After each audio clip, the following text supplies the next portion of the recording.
அடுத்தப்புறமா என்னன்னு பார்த்தீங்கன்னா, நம்ம விஜய் வந்து ஸ்கூலுக்கு வராரு. பாப்பாக்கு அடிபட்டுச்சுன்னு சொல்லிட்டு வராரு. அப்போ கார் ஓட்டிட்டு வரும்போது பார்த்தீங்கன்னா, "இது காவேரி குரல் மாரி இருக்கே! எனக்கு நல்லா தெரியும். இது காவேரி குரல் தான். அது காவேரியா இருக்குமோ?" அப்படின்ற ஒரு டென்ஷன்லேயே வந்து அந்த கார வந்து ஓட்டிட்டு வராரு. இன்னொரு பக்கம் பார்த்தீங்கன்னா, அம்முக்கு வந்து அடிபட்டுருச்சுன்னு சொல்லிட்டு ரொம்ப டென்ஷனா இருக்காரு. நேரா வந்தவர் பார்த்தீங்கன்னா, பிரின்சிபல் ரூமுக்கு போறாரு. இந்த மாரி குழந்தைக்கு அடிபட்டுச்சுன்னு கால் பண்ணாங்க அப்படின்னு சொல்லிட்டு. உடனே அங்க பிரின்சிபல் என்ன பண்றாங்கன்னா, ஒரு டீச்சர அனுப்பி போய் அம்முவ கூட்டு வர சொல்றாங்க. அம்முவ ஒரு டீச்சர் கூட்டு வரத பார்த்து, இவங்க தான் என்கிட்ட ஃபோன்ல பேசினதோ அப்படின்னு சொல்லி விஜய் வந்து தப்பா புரிஞ்சுக்கிறாரு. அதுக்கப்புறம் பார்த்தீங்கன்னா, கார்ல போம்போது தான் நம்ம அம்மு கிட்ட கேட்குறாங்க. அவங்க தான் உங்க கிளாஸ் டீச்சரா? அப்படின்னு சொல்லிட்டு. இல்ல டாடி அவங்க இல்ல அப்படின்னு சொன்னோனே விஜய்க்கு ஒரே ஷாக்கிங்கா இருக்கு. அச்சச்சோ! மிஸ் பண்ணிட்டோமே அப்படின்னு சொல்லிட்டு, அதுக்கப்புறம் வீட்டுக்கு போனதும் பார்த்தீங்கன்னா, தாத்தா, சித்தி, சித்தப்பா கிட்டலாம் சொல்றாங்க. "இன்னைக்கு அம்மாவோட கிளாஸ் டீச்சர் என்கிட்ட பேசினாங்க தாத்தா. அது வந்து காவேரி குரல் மாரியே இருந்துச்சுன்னோனே" தாத்தா உட்பட அந்த சித்தி, சித்தப்பா எல்லாருக்குமே பயங்கர ஷாக்கு. "என்ன விஜய் சொல்ற?" அப்படின்ற மாரி அப்படியே கேட்குறாங்க. அச்சச்சோ! உண்மை தெரிஞ்சிடுமோ அப்படின்னு சொல்லிட்டு. ஆனா விஜய் வந்து காவேரி இன்னும் மீட் பண்ணல, பார்க்கலன்ற உண்மை தெரிஞ்சுக்கிட்டு, அந்த ஸ்கூல்ல தான் காவேரி வேலை பார்க்குறா. ஏற்கனவே அப்படின்ற மாரி யோசிக்கிறாங்க. ஏற்கனவே சாரதா சொல்லியிருக்காங்க, "காவேரிக்கு ஸ்கூல்ல வேலை கிடைச்சிருக்கு. அதனால தான் வந்திருக்கோம்னு" சொல்லிட்டு.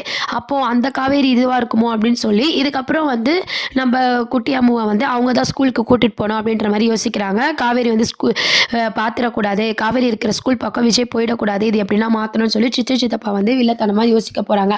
கண்டிப்பா பாத்தீங்கன்னா, இந்த ட்ராக் தான் கொண்டு வராங்க. அதையும் மீறி எப்படி நம்ம விஜய் வந்து காவேரிய பாக்குறாரு அப்படின்றத தான் மூவ் பண்ண போறாங்க. இன்னொரு சைட் பாத்தீங்கன்னா, காவேரிக்கு மாப்பிள்ளைலாம் பார்த்து பிடிச்சிருக்குன்னு சொல்லவும், காவேரி வந்து வேணான்னு சொல்ட்டாங்க இல்லையா? அப்போ வந்து குழந்தைக்கு அடிபட்டதெல்லாம் சாரதா கிட்ட ஃபீல் பண்ணி சொல்லிட்டுருக்காங்க. என் கனவுல வர பெர்சன வேற நான் பார்த்தேன் அப்படின்ற மாரி சொல்லும்போதே நம்ம சாரதாக்கு தோணியிருக்கும். அவங்க பார்த்தீங்கன்னா, காவேரிக்கு கல்யாணம் பண்ணியே ஆகணுன்ற இதில இருக்கிறதுனால அவங்க எதுவுமே யோசிக்கல. இவங்க வந்து பார்த்தீங்கன்னா, அந்த குழந்தைய பத்தியே யோசிச்சுட்டுருக்காங்க. அந்த குழந்தைக்கு எனக்கு ஏதோ ஒரு விஷயம் நடந்திருக்கு. ஏதோ ஒண்ணு இருக்கு. எனக்கு ஞாபகம் வரல அப்படின்ற மாரி நைட் எல்லாம் நம்ம காவேரி யோசிச்சுட்டுருக்காங்க. இன்னொரு பக்கம் பார்த்தீங்கன்னா, நம்ம காவேரி கல்யாணத்துக்கு ஒத்துக்கலன்னு சொல்லிட்டு, கங்கா, யமுனா, நிவின் எல்லாரும் வந்து டென்ஷனா இருக்காங்க.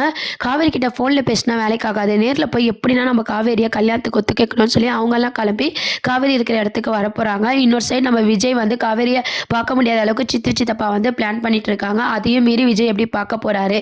சப்போஸ் விஜய் பார்த்தாவது காவேரிக்கு ஞாபகம் இல்லனாலும், சீரியல் வந்து கொஞ்சம் இன்ட்ரஸ்டிங்கா கொண்டு போலாம்.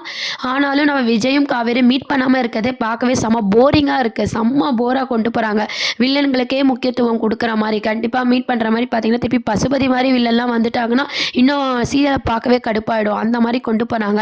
ஒரு சைட் பார்த்தீங்கன்னா, நம்ம விஜயாவது நம்ம காவிய பார்த்து ஞாபகம் வர அளவுக்கு வெயிட் பண்ற மாரி இருந்தா கூட கொஞ்சம் நல்லாயிருக்கும். இந்த தாத்தா பத்தி உண்மை, சித்தி, சித்தப்பா பத்தி உண்மைலாம் விஜய் தெரிஞ்சுக்கிட்டா இன்னுமே நல்லாயிருக்கும். என்ன ஆக போகுதுன்னு சொல்லி வெயிட் பண்ணி பார்ப்போம். இதெல்லாம் தான் அடுத்த ப்ரோமோவா இருக்கு. சேனல மறக்காம சப்ஸ்கிரைப் பண்ணுங்க.